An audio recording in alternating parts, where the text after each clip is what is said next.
Protein, the denominator customary to all diets. The human body is in a constant flux with the environment. Matter and molecules flow in and out, casting themselves into its complexities. Although the body lends them structure, it is the intake, the diet, that decides its physique. To control what goes in a diet is to choose what stays inside. Dietary decisions reflect an awareness of metabolism and the nutrients needed to modify it. There may be a host of diets purported for each activity and illness.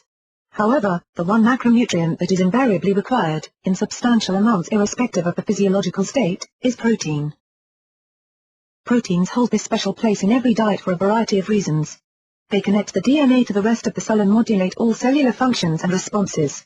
They are the scaffolds of the human body that struts a billion cells. Proteins are also the workers that shuffle around the body relaying messages, carrying out repairs and digestion. Oxygen from the lungs and many nutrients from the gut are protein-packed and delivered to their destination. The motors in the muscles and the antibodies in the immune system are all proteins. If genes code life in a helix of DNA, then proteins are life in its decoded form. Their pervasiveness makes them indispensable and protein synthesis a priority in metabolism. Add to this myriad of functions the astronomical turnover rate of proteins, and continuous protein synthesis becomes vital. Every protein has a short lifespan and is soon broken down into its constituent amino acids. New proteins are required to take their place. The skin itself is renewed every 7 days. Then there are proteins that get used up, damaged or excreted, and need to be produced again. Protein synthesis goes on at a frantic pace even in normal people. Then there are periods of rapid growth, like athletes in training, teenagers, convalescent patients, babies, pregnant, or lactating mothers, where protein synthesis reaches an all-time high. Proteins are broken down for other reasons as well. In times of stress, illness, or starvation, the body just cannot find enough sources of energy. In such circumstances, proteins are taken apart into their constituent amino acids and are used as fuel. Therefore, in all physiological states, cells are constantly at work, churning out new proteins.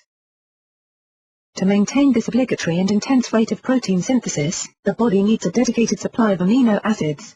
Unfortunately, unlike carbohydrates and fats that are stockpiled, the human body has no arrangement to store extra amino acids. The persistent demand for proteins and amino acids has to be met anew every day and from 3 possible sources: cellular production, the diet, or breakdown of other body proteins. Of these, cellular production would be most convenient. If the cell could produce all the required amino acids, there would be no compulsion to provide them in the diet. However, there are amino acids that just cannot be produced in the body. These essential amino acids have to come from the diet. Proteins, from the diet or supplements, are the best alternative. The supply of all amino acids can be ensured and in sufficient amounts.